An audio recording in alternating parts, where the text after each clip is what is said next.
Hi, everybody. Welcome to The Right Side with Doug Billings. Please make sure that you subscribe to the program on all of the podcast platforms in America. We're on all of them, so just choose your favorite. Go out there, whether it's Apple Podcast or Google Podcast, iHeartRadio, Spotify, or Stitcher, whatever. We're on all of them, so please subscribe to The Right Side with Doug Billings. And if you want to see the glory, the majesty, and the passion that we bring you every day, and boy, do we have a lot of that right here, right now, you'll want to go over to YouTube and check out The Right Side with Doug Billings. Please like the channel, like the videos, make a comment or two, keep it nice, keep it constructive, but we welcome your comments on the show. So today, a big day for us here at The Right Side. We have Gigi Belmonico, an old friend of mine, a young friend of mine, but we've been friends for a long time. And she is a strong-willed Republican woman who I wanted to have on the show to talk about her perspective. Hi, Doug. It's good to be here. Thank you for having me. Oh, I'm excited to hear what you have to say. I'm bracing myself. I'm absolutely bracing myself. So I want to know, really, truly, from a woman's perspective, a Republican woman, what is your thought? I mean, what comes to mind when I ask you, what do you think about what we see on TV every day with regards to our country? So I believe that the entire country has lost their minds. I think even Republicans have lost their minds because, you know, first thing that comes to mind when you ask me my opinion on what's going on is I just think about the whole destruction of cities, people wearing masks, people believing a false story of what actually is going on out here. As a Kansas girl, I am appalled at what our Kansas governor has done and continues to do. Just the whole thing. So as a Republican woman, I feel pretty frustrated a lot. And what's happening at my house is I'm just watching a lot less television. And I'm not a big TV watcher anyway, but my mind, body, and spirit just cannot take the utter stupidity of misinformation that's going on. What do you, when you're with your girlfriends, what do you got? Do you guys, does this ever come up, or are they too embarrassed to talk about this, or is this a taboo subject? Well, it's both. Yeah. Because when I am with my Republican girlfriends, oh my gosh, we have a great time talking about it. And when I go out to lunch and they want you to wear a mask, like from the door of the restaurant to the table, I mean, this is just kind of how God made me. Like, I just am a question asker and an information seeker, and no one can really answer the questions. Like, why is the coronavirus very, very contagious from the door of the restaurant to the table or booth? But once you get there, the mask can come off and you can breathe normally again. Like, I don't get that. So when you look up and try to do research on that, there's no research that you are susceptible to the coronavirus when you're walking. When you go to the grocery store now, there are arrows which way you should travel in the store, because apparently the coronavirus only travels one way. Yeah, right. So me being somewhat of a rebel, if it says go this way, then I go around and go that way, because no one is the boss of me. Yep. Yeah. Yep. But I also do have very, very, very dear, beloved friends that also don't see how I see. But part of being a good Republican is to understand that freedom works both ways. I think our side, the right side, pun intended, has that. We have the ability to see both sides. It seems as if the other side, if we're talking to members of the other side, and I don't want to generalize and say that everybody is, but the vast majority seem like, oh boy, the party that is just the opposite party that's supposed to be the party of everybody and everybody's welcome. You know, they're the woke crowd. They're the ones that cancel culture. They're the ones that are toppling statues, you know, of Thomas Jefferson and Priest and of Jesus himself. I mean, you know, so you got to be careful, because that's why most of us on the right side don't speak up, is because we're afraid of that kind of retaliation. Absolutely. Now, not you and me, but the general public out there. Yeah. Right. The party of tolerance is actually quite intolerant.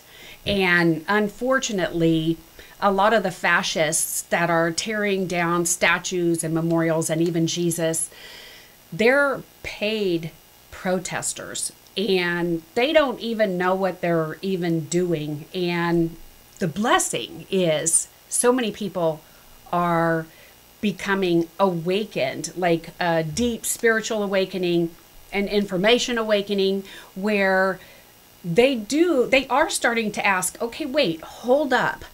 Now, some clown is going to pay me money, and we all know who the clown is. The evil clown is going to pay me money to go take down a statue of Jesus, and I'm going to go do it because I need that $20 an hour.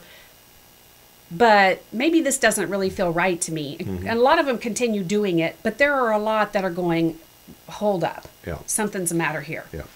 I think that what we see is a group of people that are hijacking.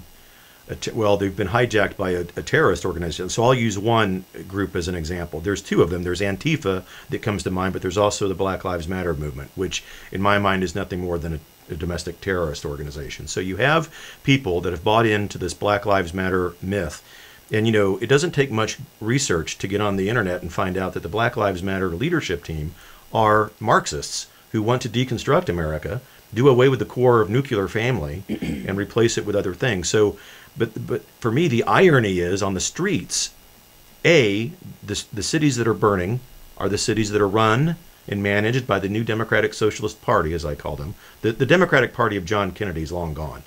And then B, there's very few black people on the streets. It's white, young kids out there on the streets that are throwing, they're tumbling statues and tearing and burning down the cities. And it's because I think there's a direct correlation between the way that our very liberal upper educational system indoctrinates these kids to hate America. Absolutely. So 2 of my grandchildren live here in the Kansas City metro, and Johnson County is known countrywide as one of the most affluent counties in the nation. Mm-hmm. And they are being indoctrinated almost every day. And my granddaughter has come home from school to tell me that the teacher talks at length about what a terrible president we have. And I'm not sure how that lines up with reading, writing, and arithmetic. How I was raised, that doesn't fly. Mm-hmm. And everyone definitely is entitled to their beliefs. We still do live in a free country as of today. But at the end of the day, that a paid teacher, wherever they're a teacher at, has no right to try to inflict their beliefs. Now, if you go to a Christian school or, Catholic school or whatever, of course, there's probably a better chance that they're going to be indoctrinated with values that represent faith and freedom. But yet I'm hearing in some cases that's not even true. Mm-hmm, mm-hmm. So it's heartbreaking to me, and I'm glad to speak up. And what's been interesting to me is that, like, even on Twitter, when I speak up or do a retweet of someone, the hate mail has really started coming, and it's crazy. It just makes me laugh because, of course, they don't know me. And if they did know me, then the first thing they would learn about me is I don't really care. Like, I don't care that you want to write me and say I'm an ugly old woman. Okay.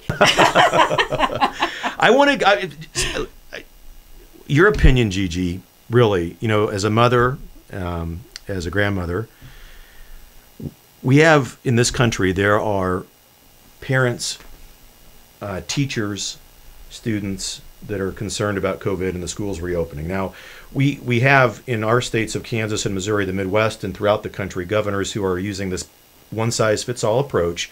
COVID, the new Democratic Socialist Party leadership is, in my opinion, wanting things to continue as they are, meaning chaotic, shut down, let's grind the economy to a halt again, because they think that it hurts President Trump.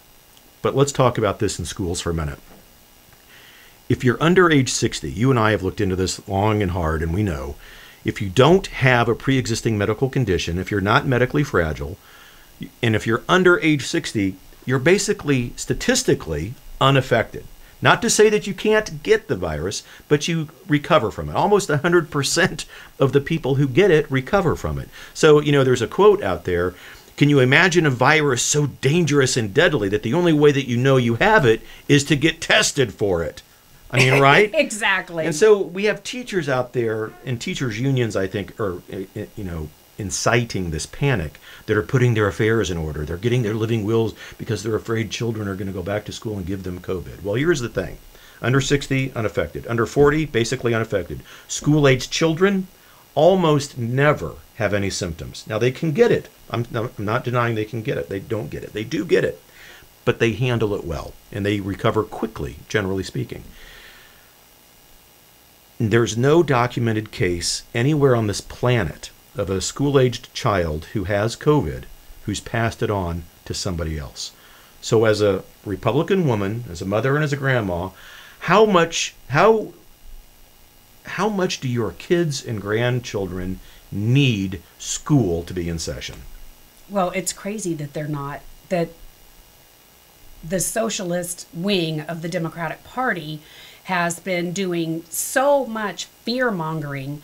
And we all know that the biggest teachers association, which will go unnamed, is pretty much most powerful lobbyists in the country. Mm-hmm. And they have just been scaring people so much. And my opinion is, let's get the kids back in school without masks. Let them be kids. If we act like everything is normal, perhaps it's because everything is normal. Yeah. And if teachers are so afraid to get this, but yet they're teaching all through the flu season, and statistically, and these are this is actual factual data, 1,000 people a week die of the common flu. Mm-hmm. And as of April 4th of this year, 2020, mm-hmm.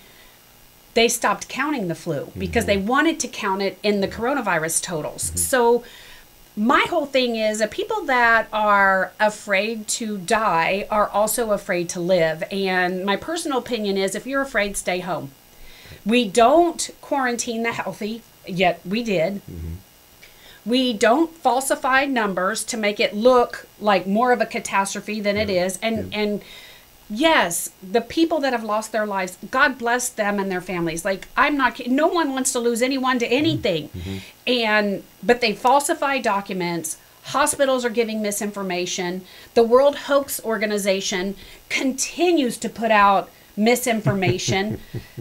This is not about the coronavirus. And people that would do 5 minutes of due diligence would see that. But the kids need to go back to school. Right. I mean, I could tell you story after story. These moms that have had to bring their office jobs and their other jobs, bring them home, cannot also teach their children. Mm-hmm. Because if that were the case, they'd be homeschooling, which is a great thing. And many moms do that. And that's their choice.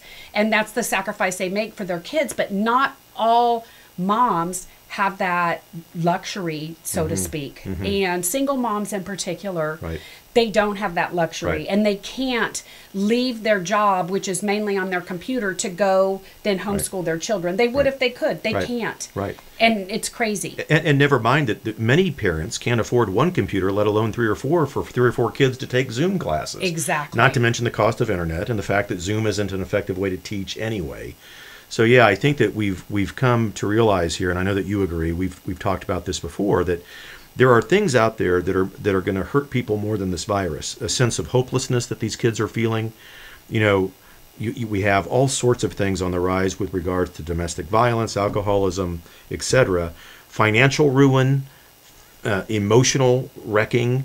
Far more damage by those things than this virus has ever caused. Absolutely. Absolutely. If you're scared of getting the coronavirus, please stay home. Right. Those of us that are ready to be out and about and adding to the economy and making the world a better place, we're affected by that too. Mm-hmm. And we're over it. We're done. Absolutely done.